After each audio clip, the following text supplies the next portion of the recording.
Welcome back to our live coverage of the 6th International Community-Based Adaptation Conference, coming to you from Hanoi in Vietnam. A bit of a mouthful there. Delighted to have been joined by Pablo Suarez of the Red Cross and Red Crescent Society. As I said, Pablo led a really fascinating session earlier today on the use of games and participatory games to explore some of these concepts, and I might touch on that with you later. But first off, actually, I want to put a question that came in earlier today to you about the difference between adaptation and community-based adaptation.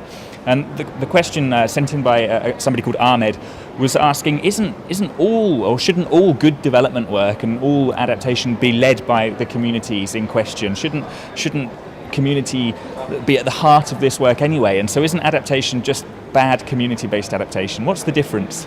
Thanks, Ahmed. And I think many of us agree with you that all adaptation ought to be good for communities. Mm-hmm. There's no doubt that we want communities to do well under any circumstances, and if the climate is changing, they should do better. Mm-hmm. But it turns out that in the world there's more than communities. Mm-hmm. So if you think of, for example, commercial agriculture, good adaptation for commercial agriculture means more water for the crops when the rains are changing. Mm-hmm. It could be sucking water from a river or from an aquifer to feed those crops that are being grown mm-hmm. by a commercial agriculture endeavor. Mm-hmm. That water is no longer available to other users like a nearby community. Okay. So good adaptation for someone may mean negative consequences for someone else. Okay.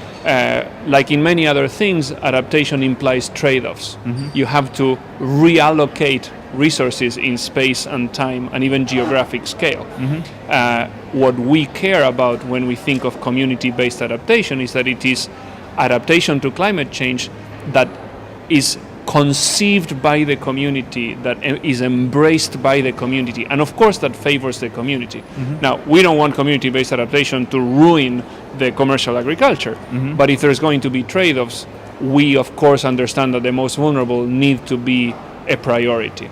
We've heard throughout this conference that community-based adaptation is kind of getting increasing currency as a concept. It's becoming more accepted, but that it's not quite there yet in terms of acceptance by mainstream policymakers. So what's happening at the moment? If it's not communities who are leading this process, who is?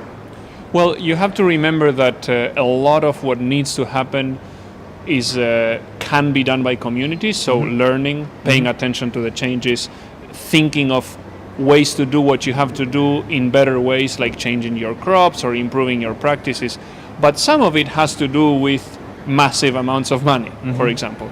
And massive amounts of money are determined by flows by outside of the community. Mm-hmm. There's government, there's donors, there's the private sector. Mm-hmm. And so when we think the role for community-based adaptation, sure, at the community level matters, but the national policy, which is going to affect what happens with communities in terms of transportation planning, in terms of infrastructure development, in terms of even legal development. Mm-hmm. The model of whether a country should go for tourism or for agriculture or for industry mm-hmm. or for some balance between all of them. Those decisions are never going to be made only by 60 villagers around the fertile floodplain. It's going to transcend them. What we want to do is to bring the community scale mm-hmm. to the national and international processes, okay. where we need more awareness that those macro decisions affect the little people. Mm-hmm. And if you don't mind me saying, you're a bit of a veteran of this area and this area of work. What trends are you seeing with regards to adaptation and with regards to responding to the climate crisis? Well, one of the things we're noticing is that there's a lot of spontaneous adaptation. Mm-hmm. Communities that are very remote and extremely vulnerable, who have never heard of the concept of climate change, mm-hmm. they're just observing that things around them are different, mm-hmm. that animal behavior is different, that migratory patterns of fish that they catch is different, so they are adapting mm-hmm. without knowing that there is a science that explains that atmospheric chemistry and solar radiation and things like that. Mm-hmm. So first of all, we are already observing the manifestations of climate change. Mm-hmm. That is by now irrefutable. Mm-hmm. I have worked in about 65 countries and I hear the exact same stories in Guatemala, in Burkina Faso, in Vietnam, and in the shanty towns of any major city. Mm-hmm. People tell us the same.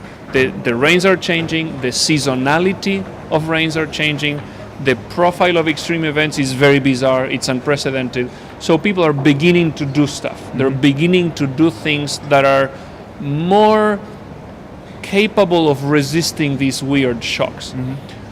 Another big trend that I believe we're beginning to see with more clarity is the discourse of justice.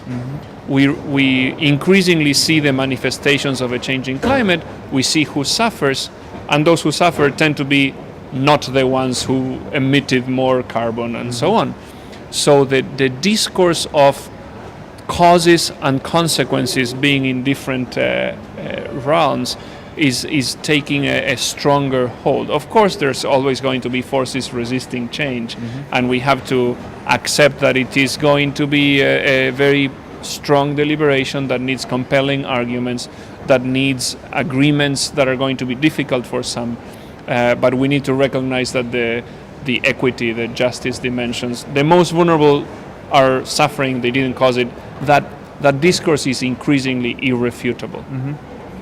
And what do you see in these conferences as being the key themes that are being drawn out each year? Does it change, and what's being discussed this year is the big subjects that people are going to take home? Many things are being discussed that we have been discussing for almost a decade, if not more. The issues of agriculture, of health, of gender, of Aboriginal communities, of traditional knowledge, of linkages to national economic policy, linkages to private sector.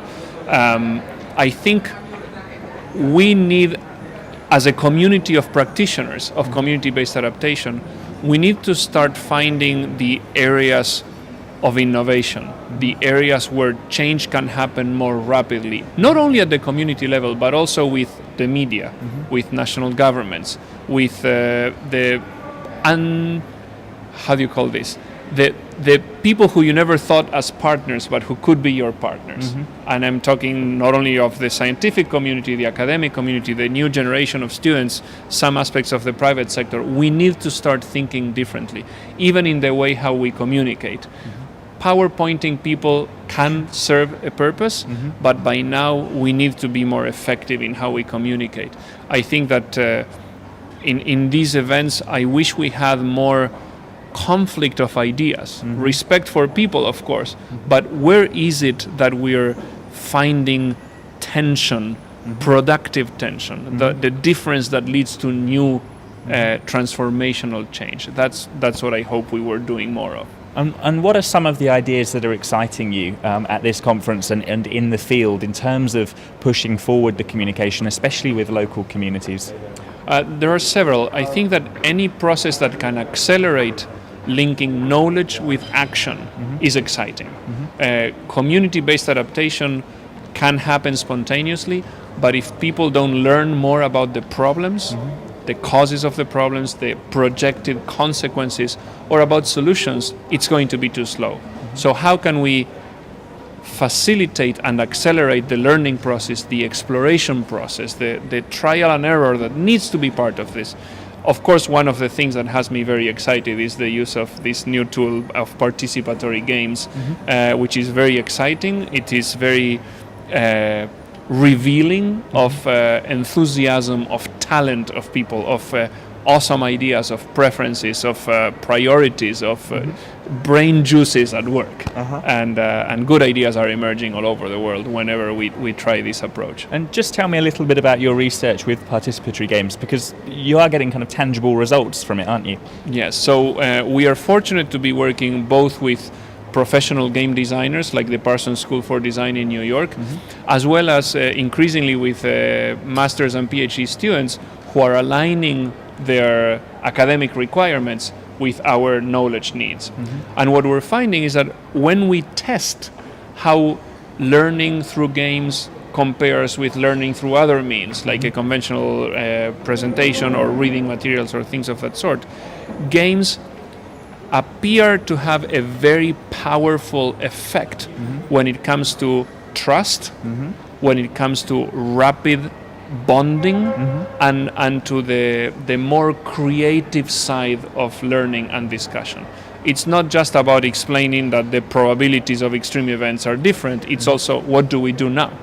And with games, people are more rapidly engaged in how can I do things differently. Because in a game, you have a safe space where you can try, you can make mistakes, you can experience a disaster but not be killed by the disaster because it's just a fake disaster in a game by the roll of the dice.